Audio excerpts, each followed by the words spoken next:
You are watching Limited Resources Draft Series on MTGO Academy featuring Marshall Sutcliffe. Hey guys, Marshall here from Limited Resources doing another draft here on MTGO Academy. And it's still Shards of Alara. I mean, I think we've all had a pretty good fill of Born of the Gods. And usually it's cube during this time, but we're going to mix it up a little bit and do some Shards here since, well, there's not cube right now. Spearbreaker Behemoth is pretty darn good. It's indestructible. You can give other things indestructible, but it is a 7-drop, and that's pretty brutal.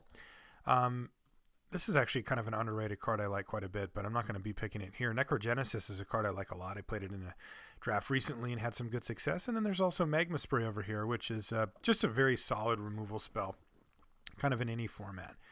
I think I actually just want to take Magma Spray here, just sort of keep it lean and mean, and kind of see where we go from there, because you never quite know. Ooh, some good Grixis stuff here. There's Sidraxis Spectre. Yeah, I think I'm just going to take that. There's some other good stuff here. Grixis Charm is quite good. Tidehollow Strix is a card that usually makes the cut. Guardians is fine. I like a lot of these cards, but I think Sidraxis Spectre is the most powerful of the bunch and the most likely to make the cut in our deck, so we're going to run that. Here's a Hell's Thunder, another card that's quite good, but maybe not quite on the same level as Sidraxis Spectre or some of these others. Esper Charm I like a lot. We're not too far away from being able to cast an Esper Charm, but it's not amazing either. I love Hissing Iguanar. I might just take that. I like it a lot better than this Ketteret Keeper. Hissing Iguanar or Hell's Thunder probably are similar in power level. Another one of these guys. No mana fixing here, which is a little brutal because I wouldn't mind just doing that. Drum Hunter is also pretty darn good. Lets you power out big guys, but it feels like our deck has gone a little bit away from that. I'll take the Iguanar here. Let's see where that takes us. All right, what do we have? Topin Ascetic's interesting. It's kind of a cool card. And then Naya Battlemage is quite strong as well. You can pump up creatures, but mainly it's a tapper, which is really good. There's also a couple of mana fixing options here for us, as none of this stuff is like super powerful for us. I think I like the Naya Battlemage the most, though we're not really in green yet. I think I'm just going to take the Esper Panorama here and kind of keep our options open as far as where we want to go. Another Topin Ascetic, that's interesting. There's a Jungle Weaver, a Ridge Rannet, a Druid of the Anima. This one's pretty nice if you want to play, maybe some 5-color brew, and I'm starting to think maybe that's what I want to do here. I mean, I could take a Jungle Weaver, but it's basically just cycling at this point. Yeah, I'll take the Druid here. Maybe we can just go off. I do like playing 4 or 5 colors in this format. It's really fun, and it's completely viable as well. Wow. I guess nobody else is in Bant, and we're not really either. But Across Squire and Rock's Warmonk are both really good. I'm going to take the Warmonk here. Of course you can. All you have to do to join the clan is ask me. That's the easy part. I'm going to take Skeletonize here for sure. Or maybe I take Guardians. No, I'll take Skeletonize. And the only rules to get into the Limited Resources clan are that you have to love Magic and you can't be a jerk. That's it. Otherwise, you're in. All right, another Druid of the Anima. I like Viscera Dragger a lot, but it looks like our black is getting pretty minimal here. I'm just going to take another Druid, and maybe we don't play black. Maybe it's our splash color. Ooh, this isn't good. All right, we're logging back in. I will resize shortly here. I guess none of those are really too good for us anyway. I'm going to take these Guardians now, though, and we'll resize while the little timer goes down. Sorry about that. It's been happening where Magic Online will crash a few minutes after I log in, and then it'll be fine for the rest of the time. I don't really know what the deal is. I'm just taking the Guardians because I think it's the most powerful card here. Silencers, no. Deathgreeter, no. Resounding Roar, Creature gets big, big, big, or a Mastodon. Let's take a Mastodon. I think that card's actually pretty good. All right, so we veered over into either Bant or Naya, but we can certainly splash a little bit. We've got an Esper Panorama. We've got Druids. I'll hide that one for now. And what does this do again? Oh, yeah, nothing. All right. I like our power level so far. It's pretty good. Double Druid of the Anima means that we get to ramp out some stuff as well. And with 2 Mastodons, they can do some work in the middle part of the game if we get one of our Druids online and get a turn 4 Mastodon. Ooh. Banefire, you say? As hard as it is to pass a Shard Convergence, if we're trying to go for multiple colors, Banefire is fantastic. Finishes opponents, kills creatures. It's just a great, great card. Very happy to pick it up. Especially because we're already touching red quite a bit here anyway. Let's see what we find here. Well, here's Elder Mastery, which isn't very good. I mean, obviously, if you hit with it, it's pretty nice, but there's enough real removal in this set that you don't get to just hit with that card. I think I'm just going to take Armillary Sphere here. I mean, Fallout's fine, Visions, these 2 guys are good. You know, this stuff's all fine. I think Mana Silex is completely unplayable. I don't know why people keep playing that. But Armillary Sphere is very good, and it really does open up the door for us to play many different colors. And it means that anything else that we get out of this pack along the lines of like maybe Matka Riders or more Drag Downs get a lot better. And I think it's pretty good for us. Oh, this is what we end up goof picking. I don't want that one. Let's see. Sacellum Archers, Exploding Borders. There's a Matka Riders I just mentioned. Archers is pretty good. You can keep small flyers at bay with it or just small creatures. Matka Riders just gets huge. You know, it's like a 4/4, sometimes even a 5/5 for 3 mana, which is pretty good. Exploding Borders is interesting. Basically, it's like rampant growth, and then you get to do like 3 to 5 or whatever to them, depending on kind of where you're at. I think we could probably not have to pick this up immediately, so I think I want either Rioters or Archers, and I guess I'll take the Archers. They have a little more utility than just big, dumb creature.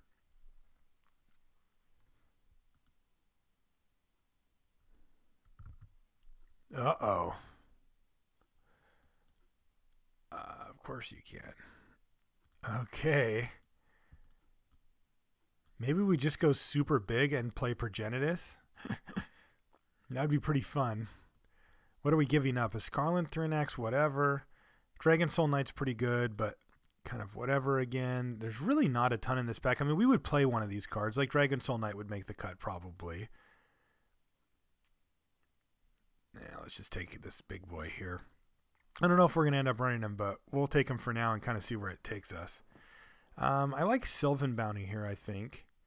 We're base green, and this gives us a way to grab an extra basic land. Otherwise, maybe a Craniosaurus. Gluttonous Slime's just okay. Mana Force Mace is, even if you're 4 or 5 colors, is just okay. Yeah, I think I'm going to go for the fixing here. The on-color fixing, that is. Not Vine Mystic is interesting. It really does ramp you out pretty huge. What does this do again? Prevent all non-combat damage. That's an interesting one. Basically, it blanks burn spells. Just says, no, your burn spells don't work anymore. So the cards I'm looking at are Vidalcan Outlander and Not Vine Mystic. I think I'm just going to take the Mystic here.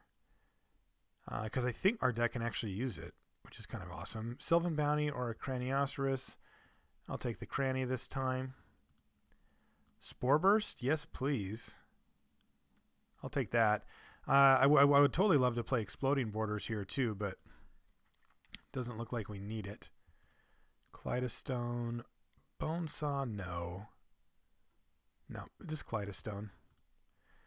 Kaleidostone is half of Progenitus, like if 5 colorless. That makes things a little easier. Not much here. I guess I'll take this Traumatic Visions, though. I don't think we're going to have quite enough blue to be cycling that or casting that very regularly here. Right now we're just like, what, green, red? A little bit of blue, a little bit of black. Sweet. That's going to do 5.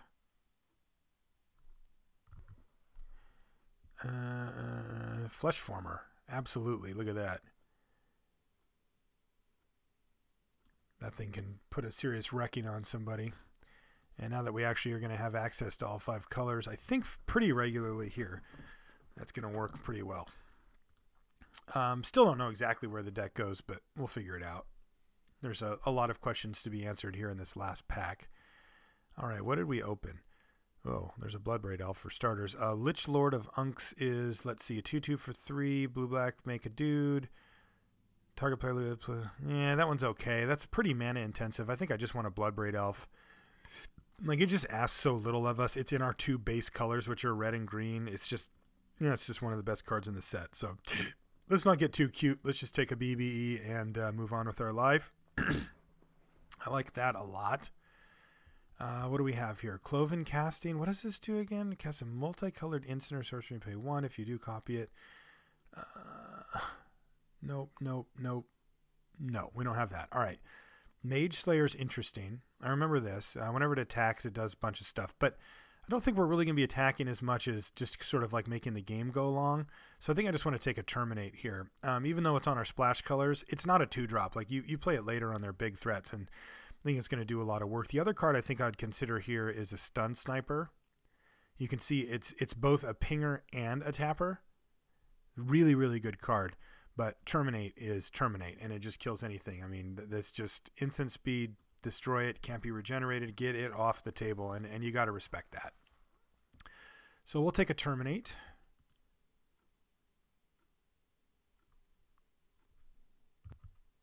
Ooh. We got shipped a Behemoth Sledge. There's other good options in this pack, but none as good as the Sledge. I mean, Crystallization's really good.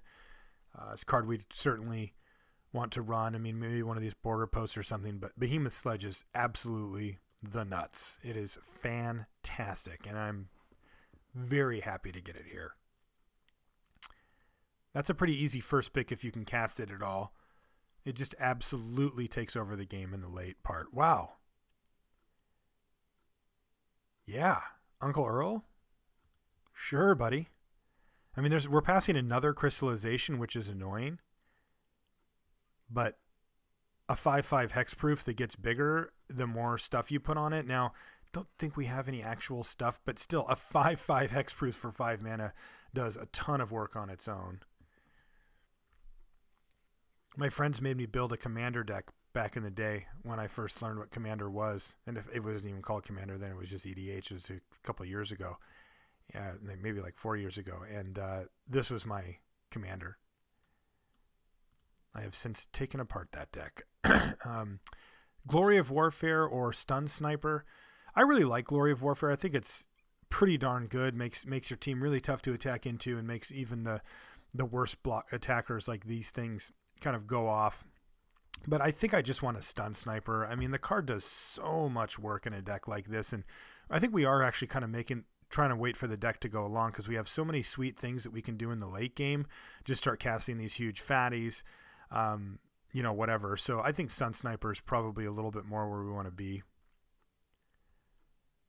All right, lots of good options. A Kasali Pride Mage is probably going to be our pick. I forgot what this does, though. It's 2/2 flying resource. Oh, this one is interesting. I don't love it, but it is interesting. Vengeful Rebirth is quite good, too.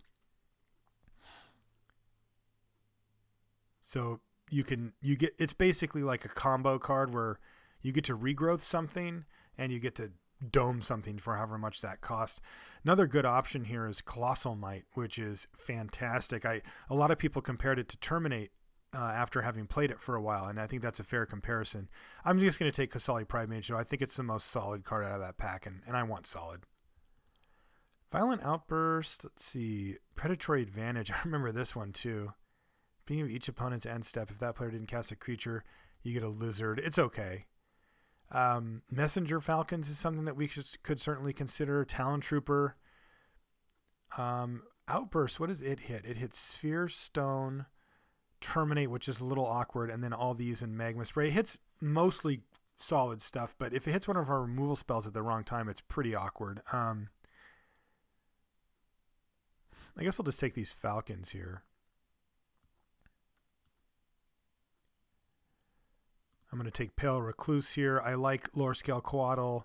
I like some of these other cards. I like Deadshot Minotaur quite a bit too. I even like Captured Sunlight, but I really just want to make sure that we keep our mana fixing in mind, because this last pack we've kind of been picking really powerful stuff but less on the fixing, and even though we have a decent amount, I want to make sure that we're covered, which is of course why I'm taking that thing too. We could get big.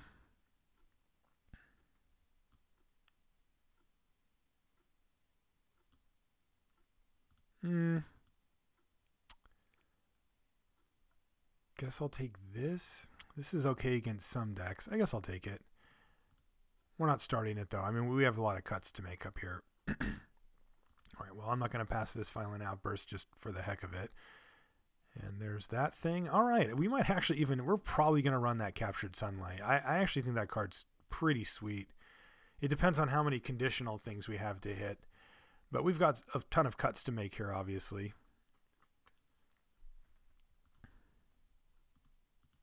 I don't know if I'm going to main this or if it's going to come out in a sideboard against equally slow, clunky decks. I mean, we certainly don't need it. Our deck is quite powerful on its own. I'm really glad we got this. It's really good against flyers in general as a huge reach creature that you end up being able to cast a lot sooner than normal, but also getting that forest or plane cycling helps out a lot.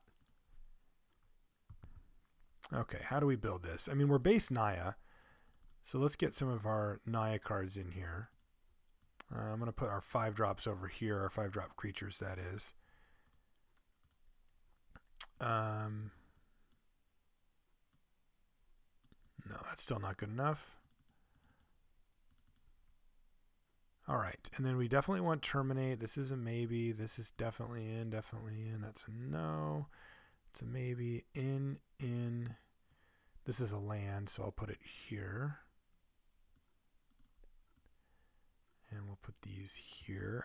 You're a maybe. I'll put you in the maybe pile. I want Captured Sunlight, I think. We'll have to see what it hits, but I think I want it. I definitely want Recluse. Ceradon Yearling's probably going to make the cut, but it might not. It's certainly one that we could consider not playing.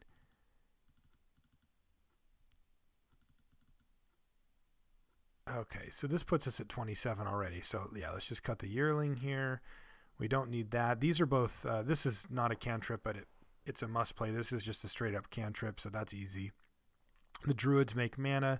These all seem really good to me. Iguanar is just okay in this type of deck, I think. I think that Notvine Mystic is reasonable, but not amazing in this situation either. Rock's Warmonk is just great. Archers is probably still worth it. You bet. Sidrax's Spectre is just nice, and I think it's going to be pretty free to cast. Messenger Falcons is iffy. Mastodon. I like Mastodon better than Craniosaurus, though they do have different benefits, and then I think we want all of these things. This actually puts us at 23 right here. And let's see how we're actually looking as far as creatures and that whole thing goes.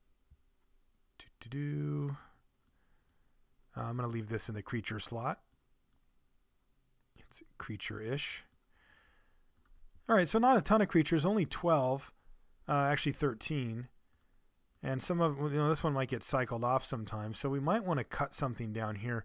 Let's see what Captured Sunlight hits when we do it, because we've already got Bloodbraid Elf, but Captured Sunlight, so if it hits Sledge, we're happy. Spectre, Archers, Warmonk, very happy.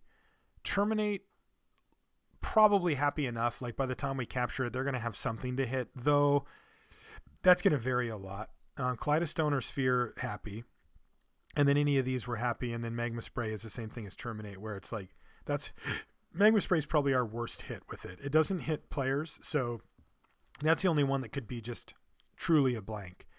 It's probably worth keeping it in there for that. That's pretty good for us. I kind of like this deck. I think this is just sweet. We only need one blue source and one black source.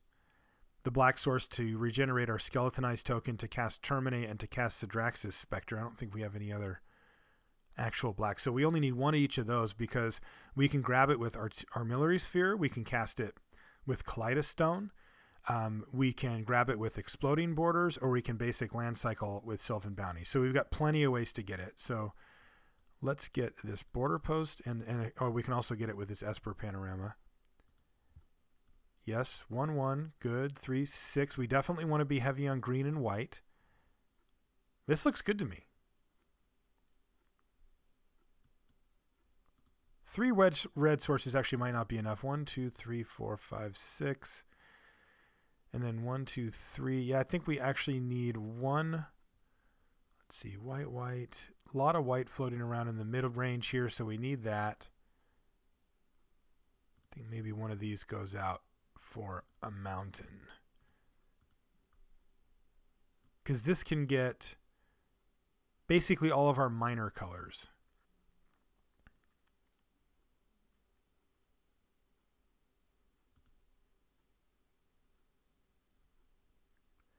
We really want green, though, for this Druid of the Anima. So I'm thinking maybe we do something like this. I want red because I want to be able to Magma Spray something, or, you know, Terminate or whatever. Might be too many red sources here, though. No, I think that's okay, because remember, this makes up for this, and of course this. All right. We'll bring this guy in if he's needed.